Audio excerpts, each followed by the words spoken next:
Are you looking for a flavour that you can only get from all grain? Well, I've got a solution for you. This is a fresh wort kit by Keg King. Formerly Grain and Grape did these. It's a Ferg's Oatmeal Stout. If you're interested in how this works, stick around.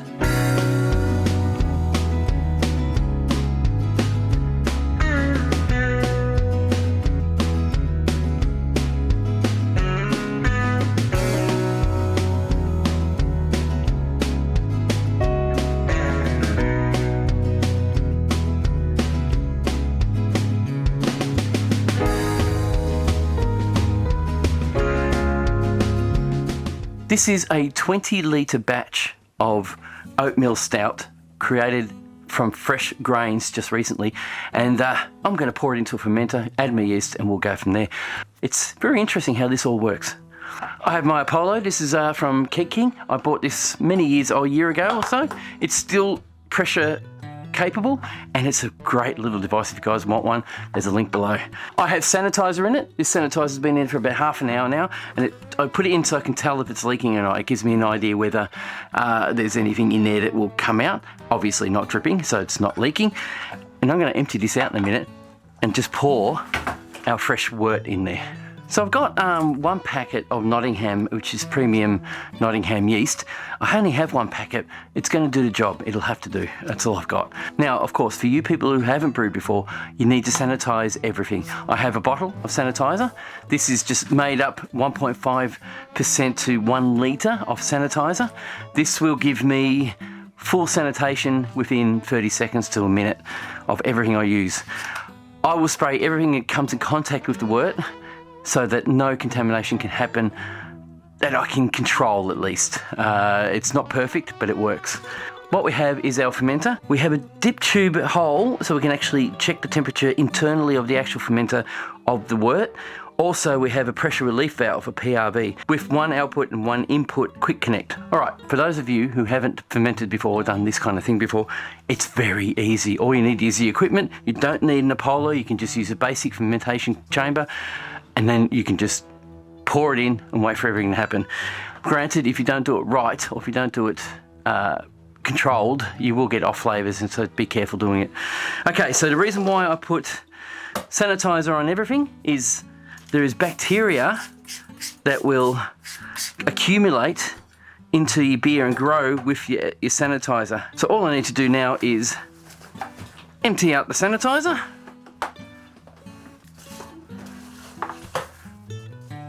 Just poured it all over my phone. Now it's no rinse sanitizer, so you don't have to rinse. This is how simple this is. Ready to go. I'll now get the wort and actually pour it in there. So we've got our wort. We're going to let the air in. I'll just show you. Hopefully you can see what I'm doing here. It is completely void of air. The thing is, when they put it in here, it goes in hot to kill any... Wow, it's right on it too. So when we pour this, it's going to be very, very difficult. Wow, okay. I'll pour it, I'll go hard. Making a mess. There we go, slowing down now. As I'm pouring this, I'm aerating it, getting oxygen right through the whole system. I'm just going to stop there, put the lid back on, and give it a good shake. It helps get rid of the sediment that's on the bottom, and also highly aerates the wort so the yeast can eat. That's a workout, I can tell you. Whew. Look at that, it's really foamy and bubbly now. It smells really good, by the way.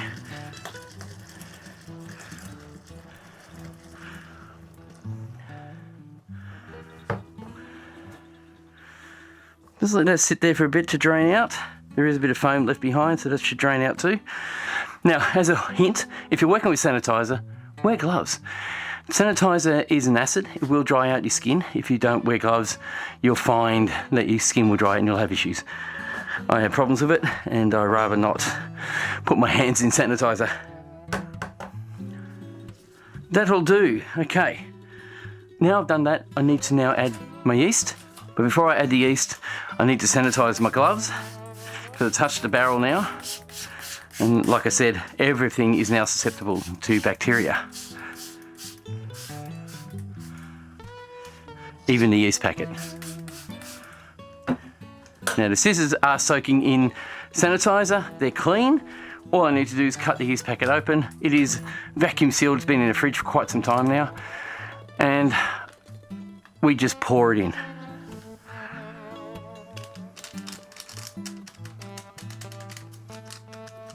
And that's it. That's everything ready to go. All right, I do need to take a sample. So I'll grab hold of a sample container. Look, I'll sanitize it just in case. Now this is going to be pressure fermented, so if you don't pressure ferment it, that is not an issue. You just need to put a floaty in. Pressure fermenting keeps for me, it keeps the flavors more even, more consistent, so I don't have any issues later. Now for me to take a sample, I need to add some gas into this, but I am pressure fermenting, so I'm going to pressurize this to 20 psi. The gas side has the notches on the actual line, so we'll bring that up to 20 psi. I now have to take a quick sample. Now to take a sample, I've got a little beacon here which goes up to 100 mil. It actually goes more than that, but the measurements go up to 100 mil. I'll put the gravity reader in the beacon before I add the wort, because if you do it after, you're not really sure how much you need, but you want to fill it up so it doesn't overflow. I'll quickly grab a sample. We just want to know what the gravity is when we start. There you go, it's starting to float. Don't worry, it's only 100 mil. Now what we do with these is we actually dip them in and out, twirl them, and just give them a spin. And this foam here will eventually settle. So you might need to give it half an hour for all the foam to disappear. Once you get it, you'll get your original gravity reading, which is the starting gravity of your beer. To write it down, because you'll need it later when you want to check how much alcohol you've got.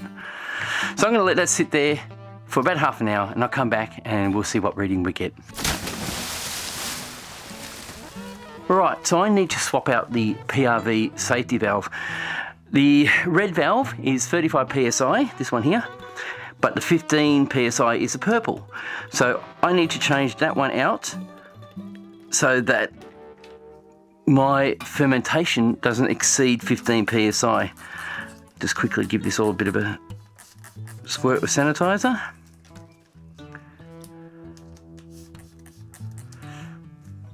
And screw that in. I'm now going to pressurize this ripper with gas just to get a feel whether it's leaking or not. So at the moment it's set to 20 something psi. I need to drop that back down. I just want to go to 15 max. 10, about 15. That's 15 psi. Let's see what it does. All right, that's relieving at 25 psi. I guess it's safe enough. It's coming down, it's down to 20, it's still leaking. So it's actually doing the job, it'll be fine. It's coming back down to pressure. So all I need to do now is just get a spundy, pop it on where I've got the gas in, turn the spundy on until it goes down to about 5 psi, and that will give me the pressure I want to ferment at.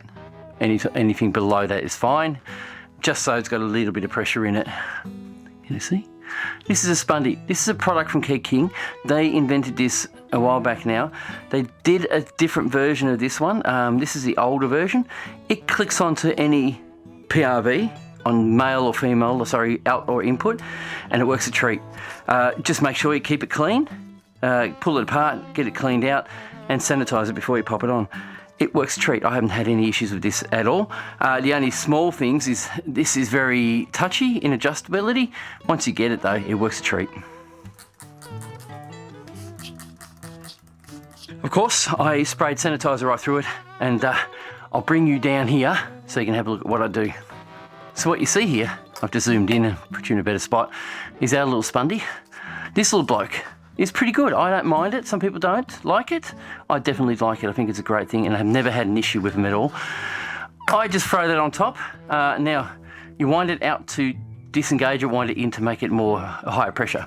So at the moment I'm going to wind it in so it's higher pressure, and then wind it out until we see, or hear it's already coming out. Right, there you go. So you can see the gauge. I will now wind it out so we get, it's at, what does it say there? It's 15 psi, which is about right. I'm going to let gas out.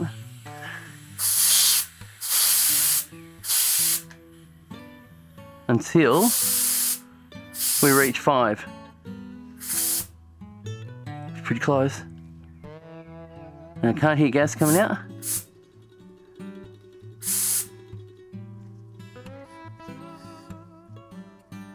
Right. Now I'll just put my ear on it to make sure it's not going any lower than 5. It's still leaking a little, so tighten her up. Still working. Right, stopped. So I just knit that up. It's probably going to sit there and ferment for about 5 psi for about 3 days, and then I'll increase the pressure to about 15 psi so that we get a bit of carbonation in our beer as well. All right, I'm going to pop this away. It's going to be in my house because it's a more controlled area, and we'll check out what the gravity is. All right. Firstly, I would like to thank Patreon for looking after this channel. Patreon is just awesome. It allows me to buy little things like this to experiment with brewing and to try products out. It's really quite good that there are people out there who are willing to give $1, $2, $5 to help a brew channel or a person like myself to learn how to brew properly. Guys, thank you very much, and I really do appreciate it. Cheers.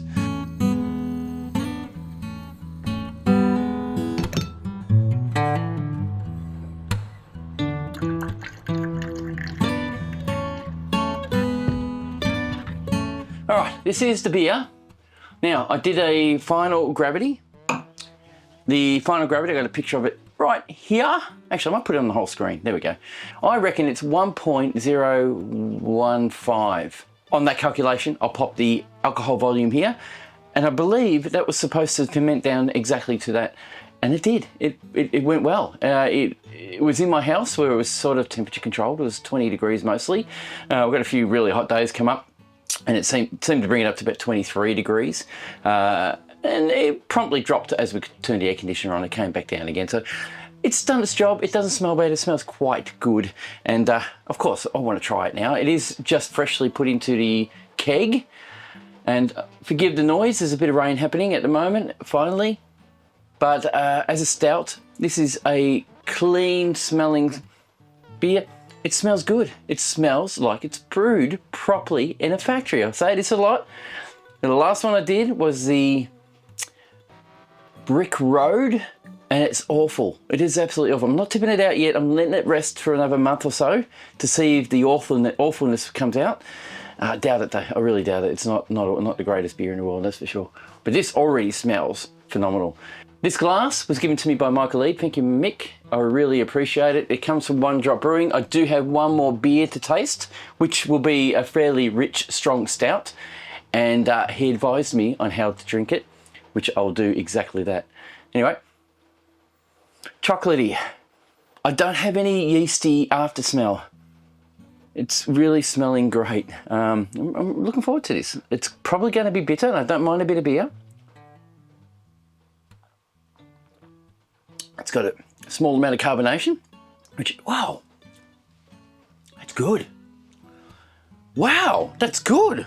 Where'd I get this from? Yeah, I really enjoy it. It's really nice. Guys, try it. This is a Grain and Grape recipe. Grain and Grape are gone. They closed their doors, and Keg King took over this product and are now producing it themselves. And the recipes are working well. I have to say, for a beer that cost me $55 to buy this, it was 20 litres. I got a full keg out of it. Think about it. You have, what, 10 litres in a slab, or some people would call it a carton. And what do you get out of it? You get 10 litres. You get 20 litres for $55. What's a slab of beer cost? The same? Or, yeah, about that. and you get double the amount for the same price. You might have to be a bit patient for it to age a little, but the flavour in it, the taste, the smell, you don't need to, it's good. I can drink this now and really enjoy it, which in fact I will. I have a little bit of a meeting this afternoon with Ferg and Brews. If you guys haven't seen him yet, check him out. I'm ecstatic. I can't believe it. It's meant to drop down to, here we go, the final gravity isn't written on here. Okay, I did read it somewhere where the final gravity was. The original gravity, without being watered down, which I didn't water this down, is meant to be 1.66, and it was meant to ferment down to what it's fermented down to. It did recommend London, Bluestone or SO4. I used Nottingham, and the flavours are beautiful. It's a really nice beer, this. Oh, I'm really glad I did it. It's bitterness, slight sweetness, not much. It definitely has the stout on nuance. I'm getting a bit of course, the roasted barley, almost a bit of a honey flavour in there as well. And unfortunately, I finished a cup of coffee just recently, so I'm probably spoiled my taste as well for coffee flavours. Now that I've drank a little bit, I can smell a little bit more of a fermented smell, so that probably will disappear after a week or two, maybe 3. But as a beer, straight out of the keg, straight out of the fermenter, very, very nice, guys. Recommended. Do it. You must do it. It's really, really good. Yeah, I love it. I know, I drank it really quick, sorry. Really, really surprised. Actually, super surprised. Really like it. It's very, very nice. Didn't think it was going to be that great. When I kegged it, when I was putting it in the keg, I smelt the gas coming off because I pressure transferred it. And if you want to see a video on that, I do have one here. Here's the link. I was a bit skeptical thinking it was going to taste a bit funny, but I'm really rapt that it didn't taste funny and it's tasting great. And it's in my new fridge, which I also have a video if you want to see it. I'll put new taps on my old fridge and it works a treat. They work really well. All right, guys, I know I'm harping on a little bit too much, and I have to say I really enjoyed making this beer. It was very quick and easy. It was simple. You guys have got to try it. I do feel that some of you think that, or believe that buying a ready-made Wort kit is expensive. And of course, well, yeah, it is. Of course, it's more expensive than extract brewing, but the results are better. It's fresh wort, so you're going to get a better result than most extract kits. And I believe you should have a go at it at least once in your life and grab something that you might like rather than just grab something that you might want to try. Grab something you like, and it's a good recommendation. Anyway, this is a Keg King product. I support all products around Australia. Anybody who comes across and says, would you like to have a look at my product, I will support it. I'm not biased to any company. I believe that all these companies should work together and create a great brewing environment for everybody out there, and we should be able to enjoy that greatness, I suppose, and those new inventions that everybody can make. There are great ideas out there that people do. People have different ideas and different ways of brewing. I have my methods, and my methods work for me, and hopefully your methods work for you. Guys, thanks for letting me harp on. We will see you in the next brew. Cheers. Tip the tooth.